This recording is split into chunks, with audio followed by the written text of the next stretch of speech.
Como Calvino me fez católico, David Anders, testemunho de conversão para a Igreja Católica, PhD em História do Protestantismo, se converte ao catolicismo. Uma vez ouvi um pastor pregar um sermão sobre história da Igreja. Ele começou com Cristo e os apóstolos, passou pelo livro dos Atos, saltou da Idade Média Católica diretamente para a Reforma Protestante em 1517. De Lutero, ele foi até o avivalista britânico John Wesley, atravessou o Atlântico com os avivalistas americanos até chegar à sua própria igreja, em Birmingham, Alabama, no início dos anos 1990. Aplausos e louvores sucederam sua pregação. A congregação amou. Eu também amei a pregação. Cresci numa igreja evangélica nos anos 1970. Imerso no mito da reforma. Eu tinha certeza que minha igreja pregava o evangelho,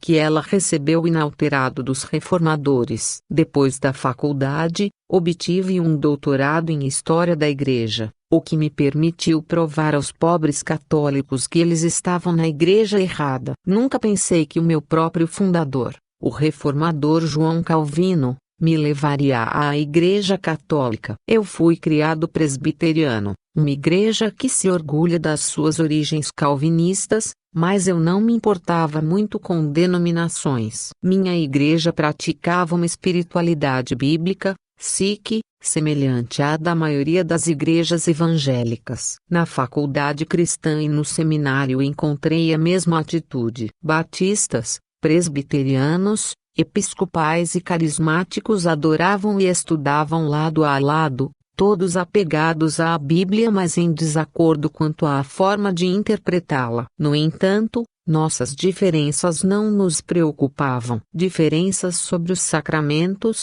organização da igreja e autoridade eram menos importantes para nós do que a relação pessoal com Cristo e a luta contra a Igreja Católica. É assim que compreendíamos a nossa dívida com a Reforma. Após o seminário, comecei um PhD em História da Reforma. Meu foco era João Calvino, 1509 a 1564, o reformador francês que transformou Genebra, na Suíça, no modelo de cidade protestante. Escolhi Calvino não apenas pelo meu passado presbiteriano, mas porque a maioria dos protestantes americanos tem alguma relação com ele. Os puritanos ingleses, os pais peregrinos, Jonathan Edwards e o Grande Avivamento, todos, fundamentados em Calvino, influenciaram profundamente a religiosidade americana. Meus professores descreviam Calvino como um grande teólogo,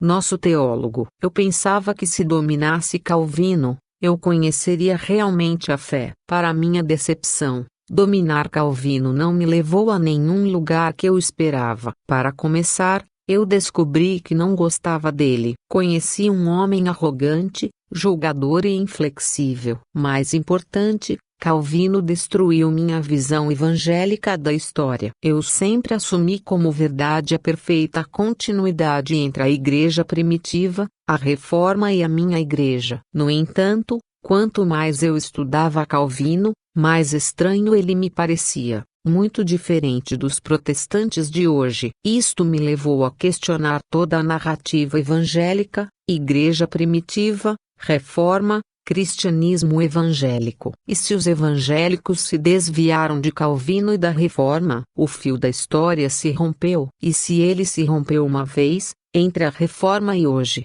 por que não teria se rompido antes? Entre a igreja primitiva e a reforma. Será que o fio da história evangélica chegou tão longe? Calvino me chocou por rejeitar elementos-chave da minha tradição evangélica. A espiritualidade de nascido de novo, interpretação privada da Bíblia, uma abordagem acolhedora às outras denominações. Calvino se opôs a tudo isso. Descobri que suas preocupações eram muito diferentes, muito mais institucionais, quase católicas. Apesar dele rejeitar a autoridade de Roma, existiam elementos da fé católica que ele nunca pensou em abandonar. Ele assumia como certo que a Igreja deveria ter uma única autoridade interpretativa, uma liturgia sacramental e uma fé unificada. Estas descobertas me deixaram com importantes questões à mente. Por que Calvino deu tanta importância a essas coisas católicas? Ele estava certo em dar tanta importância a elas? Em caso positivo,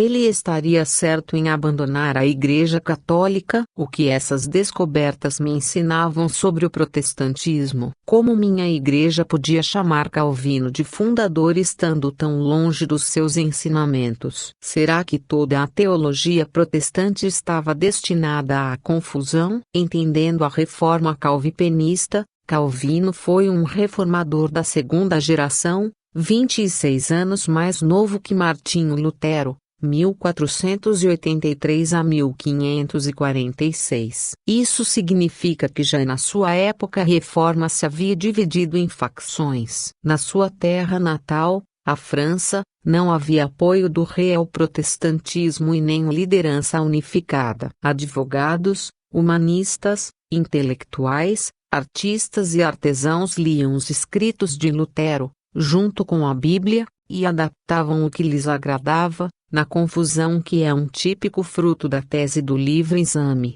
e que permanece até hoje. Essa variedade marcou Calvino para o caminho certo para o desastre. Ele era advogado e sempre odiou qualquer forma de desordem social. Em 1549, escreveu um pequeno tratado, Advertissement contre l'astrologie, no qual aborda essa diversidade protestante. Cada estado de vida tem seu próprio evangelho, que eles fabricam para si mesmos de acordo com seus apetites, de forma que há tanta diferença entre o evangelho da corte, o evangelho dos juízes e advogados e o evangelho dos mercadores, como há entre as moedas de diferentes regiões. Comecei a ter dificuldades com as diferenças entre Calvino e seus descendentes quando descobri seu horror à diversidade teológica. Calvino foi formado na teologia de Lutero, mas ele se incomodava com a multidão grosseira e a plebe vulgar que transformou a doutrina de Lutero numa desculpa para a desordem. Ele escreveu o seu primeiro grande trabalho, As Institutas da Religião Cristã, 1536, em parte para tratar desse problema. Calvino teve a chance de botar seus planos em prática quando se mudou para Genebra, Suíça. Ele começou a participar da reforma em Genebra em 1537, quando fazia pouco tempo que a cidade havia abraçado o protestantismo. Calvino, que já havia começado a escrever sobre teologia, estava insatisfeito com as medidas tomadas pela cidade. Genebra aboliu a missa, expulsou o clero católico e professou lealdade à Bíblia, mas Calvino queria mais. Seu primeiro pedido ao conselho da cidade foi que ele impusesse uma confissão comum de fé, escrita por ele mesmo, forçando todos os cidadãos a professá-la. A mais importante contribuição de Calvino a Genebra foi a criação do consistório, um tipo de corte eclesiástica, para julgar a pureza moral e teológica dos cidadãos. Ele também persuadiu o conselho a implementar um conjunto de decretos eclesiásticos que definiam a autoridade da Igreja, estabelecia as obrigações religiosas dos leigos e impunha uma liturgia oficial. O comparecimento à igreja era obrigatório. Contrariar os ministros era crime de blasfêmia. As Institutas de Calvino foram declaradas a doutrina oficial. O maior objetivo de Calvino era obter o poder de excomungar fiéis indignos. O conselho da cidade lhe deu esse poder em 1555, quando a imigração francesa e escândalos locais deixaram o eleitorado a seu favor. Calvino utilizou-se desse poder frequentemente. De acordo com o historiador William Monter, de cada 15 cidadãos um foi intimado a comparecer perante o consistório entre 1559 a 1569, e um em cada 25 foi excomungado. 2. Calvino utilizou esse poder para implementar sua visão de cristianismo único e punir dissidentes. Um calvinista descobre João Calvino: eu estudei Calvino durante anos antes que o significado real do meu aprendizado viesse à tona. Então, finalmente, percebi que Calvino, com sua paixão pela ordem e autoridade, estava do lado oposto ao espírito individualista da minha tradição evangélica. Nada deixou isso mais claro para mim do que sua luta contra o ex-monge carmelita Jerome Bolsec. Jerome Hermes Bolsec em 1551, Bolsec, convertido ao protestantismo, entrou em Genebra e ouviu uma aula sobre teologia. O tópico era a doutrina calvinista da predestinação, que dizia que Deus predeterminava o destino eterno de cada alma. Bolsec, que acreditava firmemente no sola scriptura, só a Escritura, e no sola fide, só a fé, não gostou do que ouviu. Ele pensou que essa doutrina fazia de Deus um tirano. Quando desafiou a doutrina de Calvino, foi aprisionado. O que torna o caso Bolsec interessante é que ele rapidamente evoluiu para uma disputa sobre a autoridade da Igreja e a interpretação da Bíblia. Bolsec, da mesma forma que muitos evangélicos de hoje, argumentou que ele era cristão, que ele tinha o Espírito Santo e, consequentemente, tinha tanto direito quanto Calvino de interpretar a Bíblia. Ele prometeu se retratar caso Calvino provasse sua doutrina apenas pela Bíblia. Mas Calvino não fez isso. Ele ridicularizou Bolsec chamando-o de agitador. Bolsec desfrutava de grande simpatia do público. Rejeitou seu apelo à Bíblia e determinou que o conselho agisse com dureza. Ele escreveu a uma amiga que desejava ver Bolsec apodrecer numa vala. 3. O que a maioria dos evangélicos de hoje não sabem é que Calvino nunca defendeu a interpretação privada, ou laica, da Bíblia. Enquanto rejeitava a autoridade de Roma, ele arrogou essa autoridade a si mesmo. Ensinou que os pastores reformados eram sucessores dos profetas e apóstolos, com autoridade para interpretar a Bíblia. Insistiu que os leigos deveriam suspender o julgamento em matérias difíceis e manter-se unidos com a Igreja. 4. Calvino levou muito a sério a obrigação de submissão e obediência dos leigos. Contrariar os ministros era uma das razões mais comuns de ser intimado a consistório e as penas podiam ser severas. Há uma imagem em particular na minha mente. Abril de 1546. Pierre Amot, cidadão de Genebra, foi forçado a rastejar até a porta da residência do bispo, com sua cabeça descoberta e uma tocha em sua mão. Ele suplicou o perdão de Deus, dos ministros e do conselho da cidade. Seu crime: ele se opôs ao ensino de Calvino. O conselho, graças aos apelos de Calvino, decretou a humilhação pública de Amot. Amot não foi o único. Nas décadas de 1540 e 1550, o conselho condenou vários que se opunham aos ministros ou à sua teologia. Além disso, quando Calvino obteve o direito de excomungar, ele não hesitou em utilizá-lo contra essa blasfêmia. Os evangélicos atuais, desacostumados com a excomunhão, podem subestimar a severidade desta pena, mas Calvino a compreendia em seus termos mais severos. Ele ensinou várias vezes que os excomungados estavam distantes da Igreja e, consequentemente, de Cristo. 5. Se as ideias calvinistas sobre a autoridade da Igreja me foram uma surpresa, seus pensamentos sobre os sacramentos foram um choque. Diferente dos evangélicos de hoje, que tratam a teologia dos sacramentos como algo secundário, Calvino ensinou que eles eram da maior importância. De fato, ele ensinou que um correto entendimento da Eucaristia era necessário para a salvação. Esta era a tese do seu primeiro tratado teológico em francês, Petit Traité de la Sainte Seine, 1541. Frustrado pela discórdia protestante sobre a Eucaristia, Calvino escreveu o texto numa tentativa de unificar o movimento em torno de uma única doutrina. Evangélicos costumam confiar na sua relação pessoal com Cristo, e não na filiação a alguma igreja ou na participação em algum ritual. Calvino, no entanto, ensina que a Eucaristia dá a garantia indiscutível da vida eterna. 6. E apesar dele não chegar ao entendimento católico, ou mesmo luterano, da Eucaristia, ele ainda reteve a doutrina da presença real. Ele ensinou que a Eucaristia concede uma verdadeira e substancial participação no corpo e sangue do Senhor e rejeitou a noção de que os comungantes recebem apenas o Espírito, omitindo a carne e o sangue. 7. Calvino entendia o batismo da mesma forma. Ele nunca ensinou a doutrina evangélica de que alguém nasce de novo apenas através da conversão pessoal. Pelo contrário,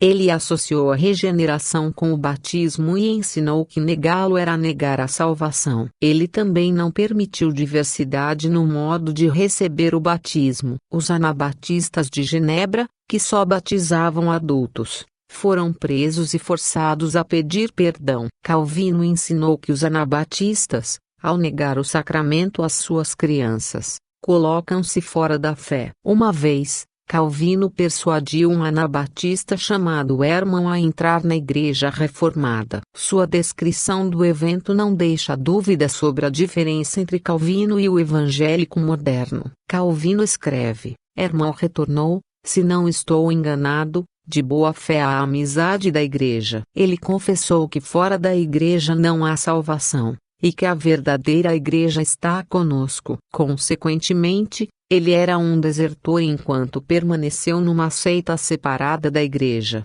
8. Os evangélicos atuais não entendem mais essa linguagem. Eles se acostumaram a tratar a Igreja apenas como uma realidade espiritual, somente representada através das denominações ou em qualquer lugar onde se reúnam os verdadeiros crentes. Esta não é a visão de Calvino. A sua visão é a da verdadeira Igreja marcada pelo batismo infantil, fora da qual não há salvação. Entendendo o evangelicalismo, estudar Calvino me fez levantar questões importantes sobre a minha identidade evangélica. Como eu poderia tratar como assunto sem importância questões que meu próprio fundador considerou essenciais? Eu considerei sem importância o batismo e a Eucaristia, e a própria Igreja como algo meramente simbólico, puramente espiritual ou, em último caso, desnecessário. No seminário também encontrei um ambiente onde os professores discordavam em todo assunto e ninguém se importava. Sem nenhuma instância superior para apelar,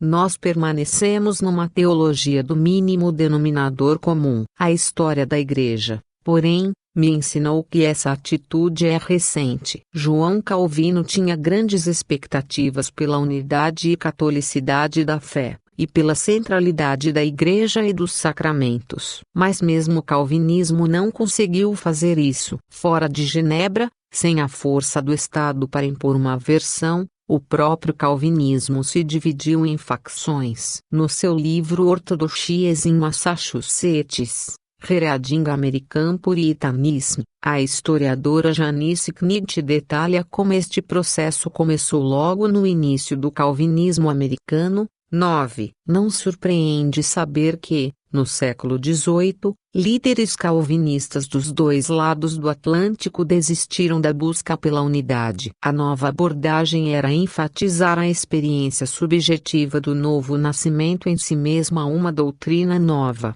de origem puritana, como única preocupação necessária. O famoso avivalista George Whitefield tipificou essa visão, chegando ao ponto de insistir que Cristo não queria a concordância em outros assuntos. Ele disse: era melhor pregar o novo nascimento, e o poder da religiosidade, e não insistir muito na forma, porque as pessoas nunca pensarão o mesmo sobre isso. Nem Jesus Cristo pretendeu isso. 10. Desde o século XVIII, o calvinismo foi reduzindo-se mais e mais a um pequeno conjunto de questões sobre a natureza da salvação. Tanto é assim que, para a maioria das pessoas, a palavra calvinismo significa apenas a doutrina da predestinação. O próprio Calvino tornou-se apenas um símbolo, um mito que os evangélicos utilizam apenas para apoiar suas alegações de continuidade histórica. A grande ironia da minha pesquisa foi constatar que o evangelicalismo, longe de ser o herdeiro direto de Calvino, na verdade representa a falência do calvinismo. Enquanto Calvino dedicou sua vida à busca pela unidade doutrinal, O evangelicalismo moderno está enraizado na negação dessa busca. O historiador Alistair McGrath nota que o termo evangélico, que existiu na cristandade por séculos, assumiu seu sentido moderno apenas no século XX, com a fundação da Associação Nacional dos Evangélicos, 1942. Esta sociedade foi criada para permitir a ação pública coordenada entre grupos que concordavam apenas com o novo nascimento, mas discordavam em todo o resto. 11. Um calvinista descobre o catolicismo. Eu cresci acreditando que o evangelicalismo era a fé que uma vez foi dada aos santos. 12. Aprendi pelo estudo da história protestante que essa fé dificilmente era mais antiga que o Whitefield, e certamente não era a mesma fé dos reformadores. O que fazer? Retornar ao século XVI e viver como um autêntico calvinista. Eu já sabia que o próprio Calvino, com toda a sua insistência em unidade e autoridade, não teve êxito. Seus próprios seguidores acabaram em anarquia e individualismo. Então percebi que Calvino era parte do problema. Ele insistiu na importância da unidade e autoridade, mas rejeitou qualquer base racional para essa autoridade. Ele sabia que a Bíblia totalmente sozinha, interpretada por cada consciência individual, era uma receita do desastre. Mas a sua própria autoridade, de Calvino,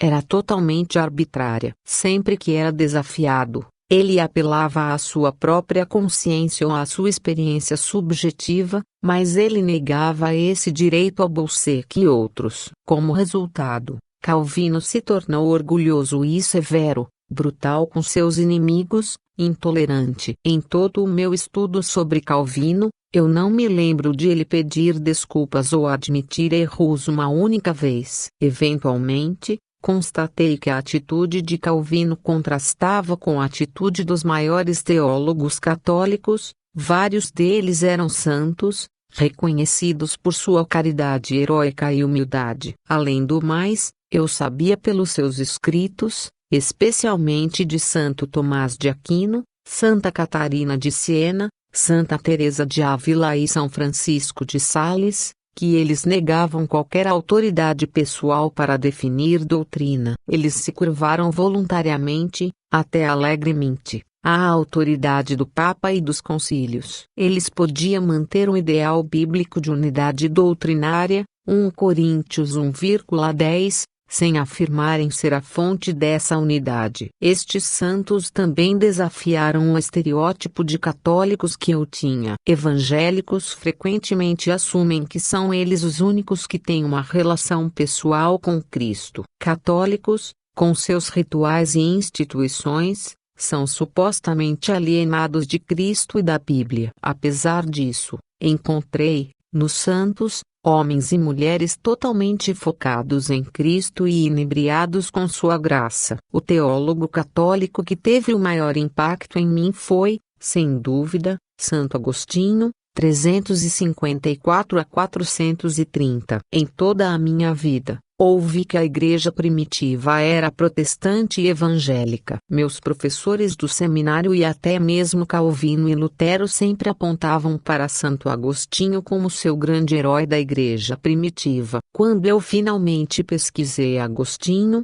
no entanto, descobri o catolicismo completo. Agostinho amava a Bíblia e falou profundamente sobre a graça de Deus, mas ele os compreendia no sentido católico. Ele destruiu o que restava da minha visão evangélica da história. No fim, eu vi que cada coisa boa do evangelicalismo já estava presente na Igreja Católica: a devoção calorosa à espiritualidade evangélica, o amor pela Bíblia e até mesmo, em certo ponto, a tolerância evangélica à diversidade. O catolicismo sempre tolerou escolas de pensamento, várias teologias e liturgias diferentes. Mas, ao contrário do evangelicalismo, a Igreja Católica possuía uma maneira lógica e consistente de distinguir entre o essencial e o não essencial. O magistério da Igreja, estabelecido por Cristo, Mateus 16,18, 28,18 a 20, Era a fonte daquela unidade que Calvino queria substituir. Uma das coisas mais agradáveis da minha descoberta da Igreja Católica é que ela satisfaz plenamente meu desejo por raízes históricas. Eu comecei a estudar história acreditando na continuidade da fé e tentando desesperadamente encontrá-la. Até mesmo quando eu pensei em encontrá-la na Reforma, eu ainda devia lidar com o enorme período da Idade Média Católica. Agora, graças ao que Calvino me ensinou, não existem mais pontas soltas. Em 16 de novembro de 2003, finalmente abracei a fé que uma vez foi dada aos santos. Eu entrei na Igreja Católica e Apostólica. Fonte Católicos Online. http://www.pr.gonet.biz/indexread.php num igual 3738